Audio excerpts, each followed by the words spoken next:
Dodge City and in the territory on west, there's just one way to handle the killers and the spoilers, and that's with a U.S. Marshal and the smell of Gunsmoke.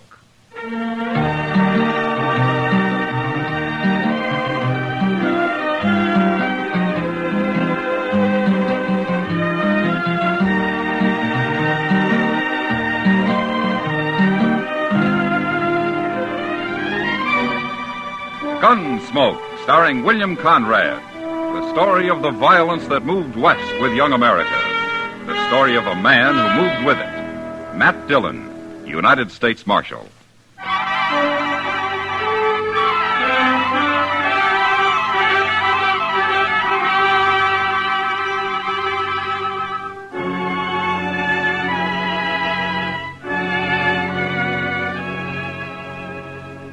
The trip from Hays City to Dodge was long enough horseback, but by stagecoach, it seemed endless. There were only 2 passengers besides me, and after the first hour on the road, we stopped talking and just sat there in silence, waiting for the ride to be over. I'd been up late the last few nights, so I braced myself into one corner of the coach and fell asleep. I vaguely remember the stage pulling to a stop and somebody shouting. But I came fully awake when the door was jerked open and a man behind a bandana stuck a shotgun in my face. Get out of the coach. Hands in front of you. It'll be a pleasure to blast you open.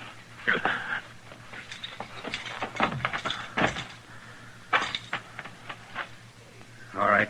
Take his gun, Charlie. Yeah.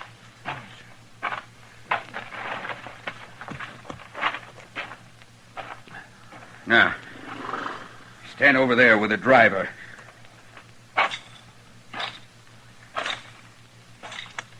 You 2 next. Now get on out and don't try nothing. How come you didn't start shooting when they stopped me, Marshal? Well, I was sound asleep, Hank. Well, I'm sure glad of that. If we put up a fight, that fellow with the shotgun would have blowed me clean off the seat. Yeah. How many of them are there? Just these 2? That's all I've seen. Well, there could be somebody with a rifle hiding in that clump of elder over there. Could be... That'll learn him, Charlie. Hey, look. He killed him, Marshal. Yeah, the man was a fool to try that. Go get the box down, Charlie. Take this one to help you. Oh, come on, you. I'll keep an eye on these 2 here.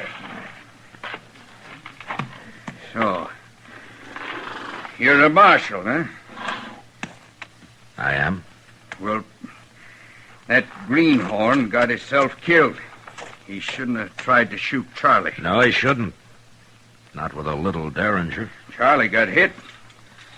Right in the arm. Yeah, I saw it. I just don't want nobody chasing us for murder.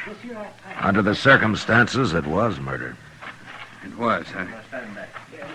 Well, then the only thing to do is shoot the whole bunch of you and have done with it. No, you can't do that.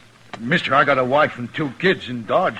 What I hear, Dodge ain't a very good place to raise a family anyway. Look, you're in enough trouble already. Besides, you didn't kill that man. Your partner did. Yeah, that's right.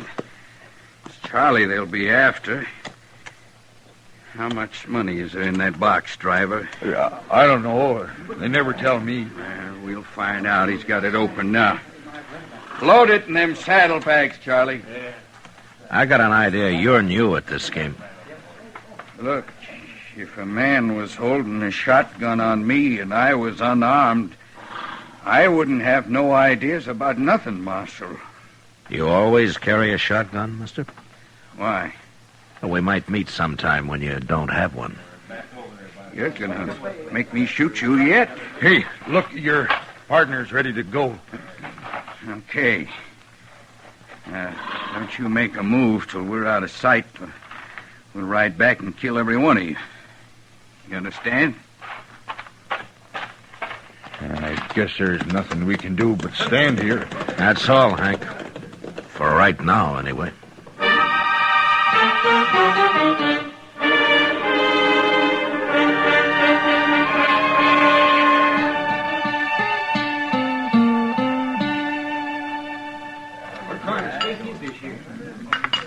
Ow! What'd you do, Kitty? Burn your mouth again? Oh, darn it, yes. What do you mean again? Well, it seems like you always do if the coffee's hot enough. Thanks for the sympathy. It's as much as you gave me about the stage holdup the other day. All I said was I'm glad you were asleep. You're a lot safer that way. Well, being safe isn't exactly my main goal, Kitty. Yeah, I know. How much money was there, Matt? $2,000? You'd think they'd have paid a man to ride shotgun. Have you any idea who did it? No, they were both masked. I hear Wells Fargo put up a reward for him. Yeah, there's $1,000 for the one who killed the passenger, dead or alive. They must want him real bad. That's not good for business. People getting murdered. What about the other one?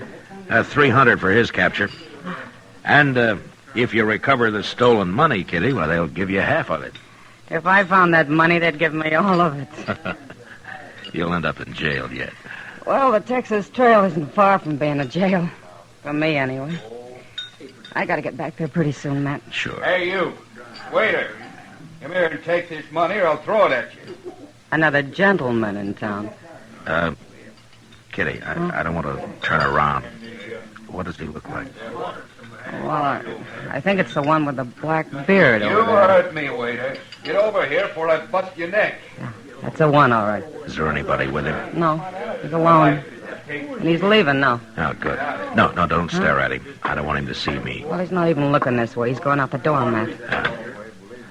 All right, come on. I want to follow him. Okay.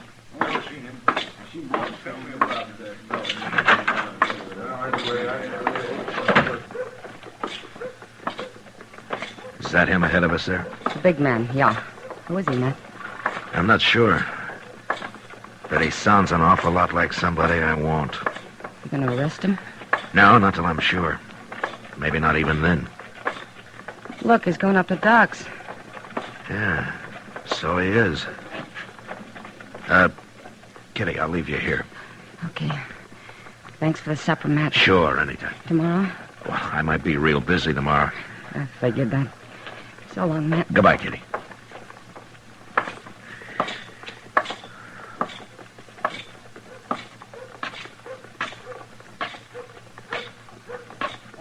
That's a serious thing. It sounds like his arm is infected to me. How'd he do it? Well, he just tore it on some wire. Well, why didn't you bring him into town? It might be gangrene. Is that bad? Bad. Why, he could lose the arm, or even die. Where is he, anyway? On the prairie, in camp. Ain't there some medicine or something I could take back with me, Doc? Oh, hello, Matt. Good evening, Doc. Yeah. Go right ahead. I just came up for a smoke. Oh, sure. Sit down, Matt. Yeah. Thanks. Now, look, mister. There isn't a medicine in the world. Never mind, But Doc. I'm telling you... Forget it. I'll talk to you tomorrow. Everything's okay. Yes. You better not wait too long. I'm warning you. I won't. We'll take care of everything tomorrow. So long. That man's crazy, that's what. No, he's not crazy, Doc. No, you should have heard him. I did. What do you mean you did? I was outside the door, Doc. Well, he's going under the Olafraganza. I guess he isn't too worried. What's this all about, Matt? Doc, I'll explain it to you later. Right now, I gotta find Chester. Oh, Chester, yes, he's down in the office. I just left him. Oh, good. I sure hope he's had a lot of sleep lately. What's that? He's gonna be pretty busy tonight. I'll see you later, Doc.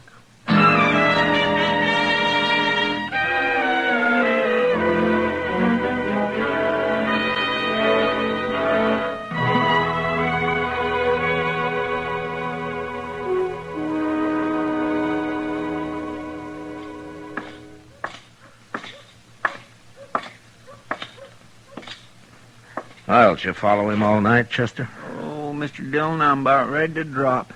Everything's getting hazy. Where is he? In the restaurant there? Yes, sir, that's where he went. He gambled the entire night. I swear out on a high stays awake. I can't hardly keep my eyes open. Oh, rub a rouser or tobacco juice on him, Chester. That'll help. Oh, my goodness. He just come out the door. Yeah, he's seen us. Stand steady. Yes, sir.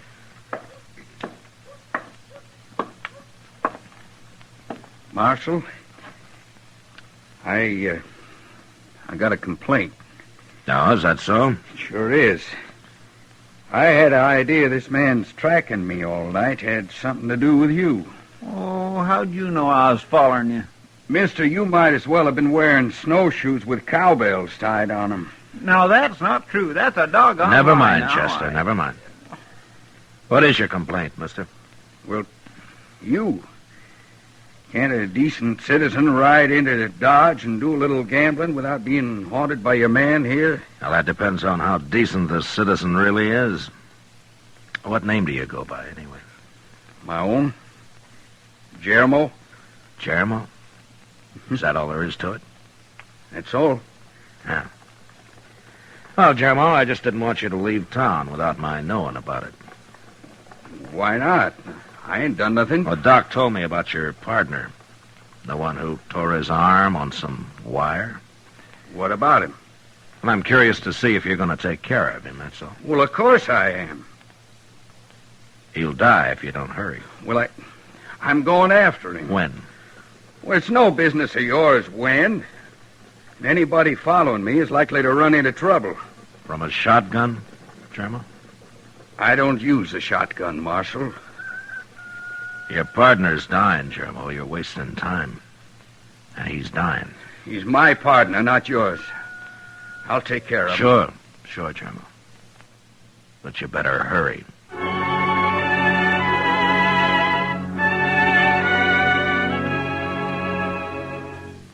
Chester had been up all night, so I sent him to bed, and I hired a Kiowa Indian I knew to keep an eye on Jeremo. But even though his partner was dying of gangrene from the bullet wound he'd received at the stage holdup, Jeremo didn't leave Dodge that day, or the next. He knew I'd track him to their hideout and to the stolen money if he did, and he wasn't the kind of a man who'd risk his own neck just to save his partner's life. And since I had no real evidence yet, there was no use arresting him. So, all I could do was wait. That Indian is a wonder to behold, Mr. Dillon. He hasn't slept a wink in 2 whole days, and he don't even look tired. No, but Jeremo looked tired the last time I saw him. Oh, he's been sleeping regular. Yeah, I know. But all this is wearing him out just the same. And he's getting pretty spooky. Well, I should think he would, with what he's got on his conscience. I better ask Satank if he knows another Kiowa who could spell him for a while. I think he's got a cousin around here somewhere. Oh, it makes my bones ache just to think about him not sleeping tall. Marshal, I got something to tell you. Huh? Who are you? My name is Verd, but I'm nobody, Marshal. Just a cowboy. Well, there's nothing wrong with being a cowboy, Verd. Sometimes there is. Like yesterday. Oh, what's the trouble? I found a dead man, Marshal, out on the prairie. How'd he die? Well, it looked to me like he got shot. That's why I come to you. Did you bury him? No, I wrapped a blanket around him, though. Yeah. Where is he, Verd? Not far from here. Maybe 15 miles. Yeah. Chester, Yes, sir? get our horses. We'll ride out and have a look.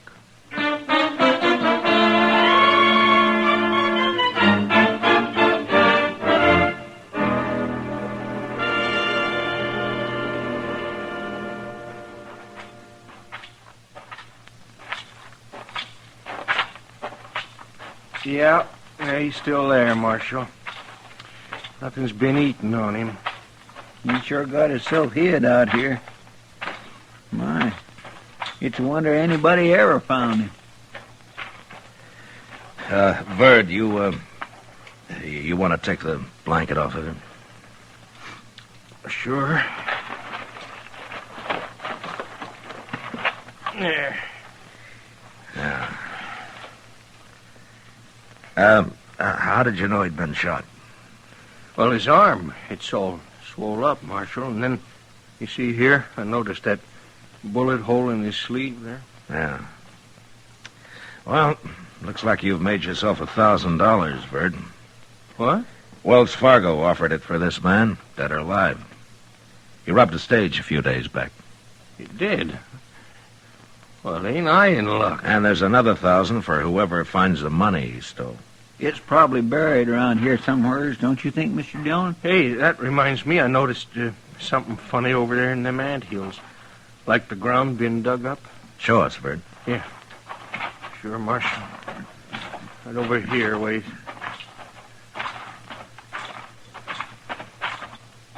There. See it? Right there? Right by that big one? Yeah. Well, I declare. Huh. By golly, I think he's right, Mr. Dillon.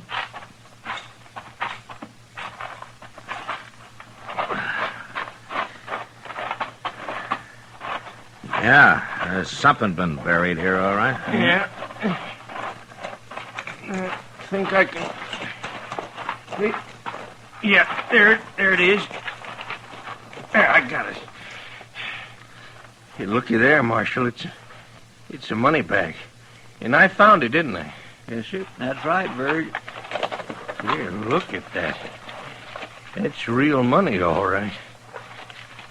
Marshal, I found it, so I get the reward, won't I? 'Cause I knew where it was. Yeah, you sure did, Verd.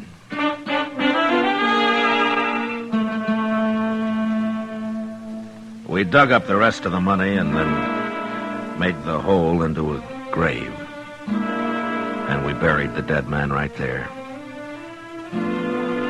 On the way back to Dodge, I told Verd he could talk all he wanted about finding the bandit's body and the reward he'd collect for it, but that he wasn't to say a word about the money we'd recovered. He couldn't understand why, and I didn't explain it to him, but I warned him he'd never get a penny of either reward if he didn't do as I said. Back in town, I didn't let him out of my sight for the next 2 days. I figured it'd make Jermo pretty worried. And it sure did. You know, it's mighty good to get off of that prairie just for change. Should think it would be. You don't come to town much, do you? I never seen you around here before. Well, I've been too broke, Chester. Well, sir, it sure takes money to see the elephant in Dodge nowadays. I'll be able to afford it soon enough. Ain't that right, Marshal? Ah, it looks that way, Verd. Yeah, you've been mighty lucky. So far. What do you mean, so far? Nothing. Evening, Marshal. Ah, hello, Jermo. This the fellow who found your bandit for you? Yeah, I was just telling him how lucky he is. Yeah, all that reward money. $1,000, isn't it? Yeah, that's right. Is that all you're getting, mister? What do you mean, is that all? Well, there was more reward than that offered. Oh, you mean the stolen money? Oh, it's too bad about that, wasn't it, Verd? We didn't find no stolen money. You didn't? Oh, but looked everywhere. There'd been some digging nearby, but there was nothing in the hole. Well, now, what do you make of that? Just plain disappeared, huh? Yeah. Looks that way. Well, that's sure too bad, ain't it? But you can't have all the money in the world, mister. I ain't got all the money in the world. I'll see you later. Marshal, I did like you told me. I didn't say nothing. You did fine, Verd. Just fine.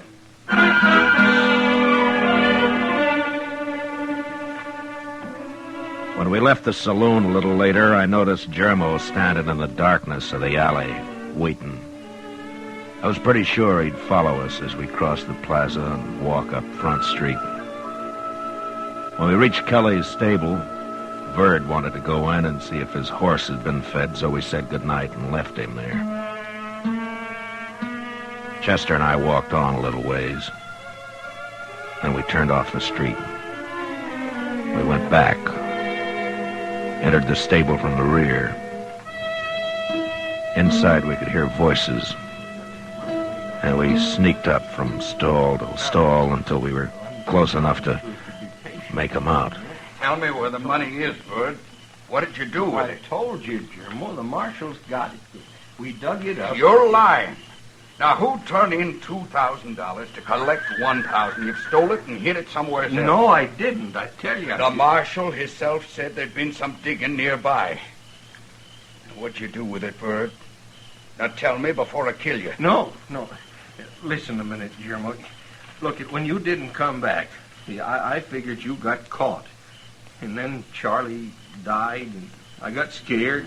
You always was a coward. That's why we left you in the bushes with a rifle when we stopped the stage. No, that don't matter, but look, Jeremy, don't you see, this way we're both safe, because I'll split both the rewards with you. You know I will. You're lying, and I'm going to kill you for it. No, now don't, Jeremy. Hold it, Geronimo! Geronimo!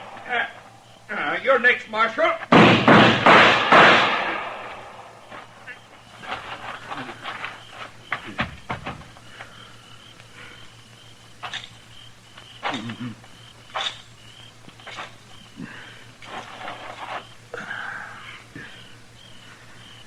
You should have had your shotgun, Germo.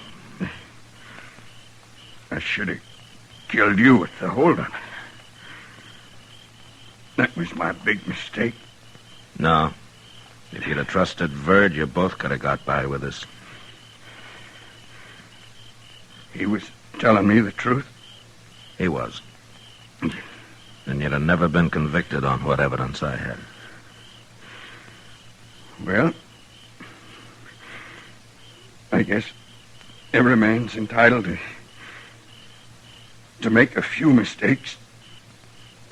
Marshal?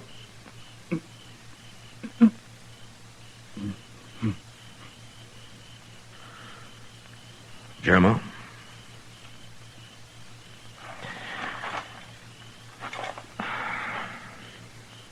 Well, you won't make any more.